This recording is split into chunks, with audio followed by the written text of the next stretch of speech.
Comment ಬಾಕ್ಸಲ್ಲಿ ಎಲ್ಲರೂ live trade ಮಾಡಿ ಅಂತ ಹೇಳ್ತಿದ್ದಾರೆ. ಯಾವನೋ ಒಬ್ಬ ನನಗೆ $1,00,000 ನೋಡಿದೆ ಇವತ್ತಾದ್ರೂ ಲೈಫಲ್ಲಿ ಅಂತ ಕೇಳಿದ್ದಾನೆ. ಇವಾಗ ನಾನು $25 ಡೆಪಾಸಿಟ್ ಮಾಡಿದ್ದೀನಿ. ಇಲ್ಲಿ ನೋಡಿ ಬ್ಯಾಲೆನ್ಸ್ ಕಾಣ್ತಾ ಇರ್ಬೋದು ಇಲ್ಲಿ. ಅದರಿಂದ ನಾನು $1,00,000 ಮಾಡಿ ತೋರಿಸ್ತೀನಿ, ಅವನಿಗೆ ವಿಡ್ರಾ ಕೂಡ ಮಾಡಿ ತೋರಿಸ್ತೀನಿ. ನಾನು ಚಾಲೆಂಜ್ ಮಾಡ್ತಾ ಇದ್ದೀನಿ ಇದನ್ನು. ಲಾಸ್ಟಲ್ಲಿ ವಿಡ್ರಾ ಎಲ್ಲ ಮಾಡಾದ್ಮೇಲೆ ನಾನು ನಿನಗೆ ಚಾಲೆಂಜ್ ಮಾಡ್ತಾ ಇದ್ದೀನಿ, ಈ ಥರ ನೀನು ಲೈವ್ ಟ್ರೇಡಲ್ಲಿ $1,00,000 ವಿಡ್ರಾ ಮಾಡಿ ತೋರಿಸು ನನಗೆ. A few moments later.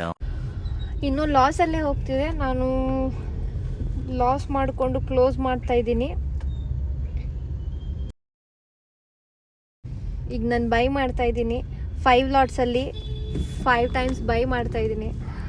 Next ನಾನು ಯಾವ ಸ್ಟ್ರಾಟಜಿನ ಯೂಸ್ ಮಾಡ್ತೀನಿ, ಎಷ್ಟು ಪ್ರಾಫಿಟ್ ಮಾಡ್ತೀನಿ, ಹೇಗೆ ಮಾಡ್ತೀನಿ ಅಂತ ತಿಳ್ಕೊಬೇಕು ಅಂದರೆ ಫಾಲೋ ಮಾಡಿ ಮತ್ತು ಕಮೆಂಟಲ್ಲಿ ಪಾರ್ಟ್ 2 ಅಂತ ಕಮೆಂಟ್ ಮಾಡಿ.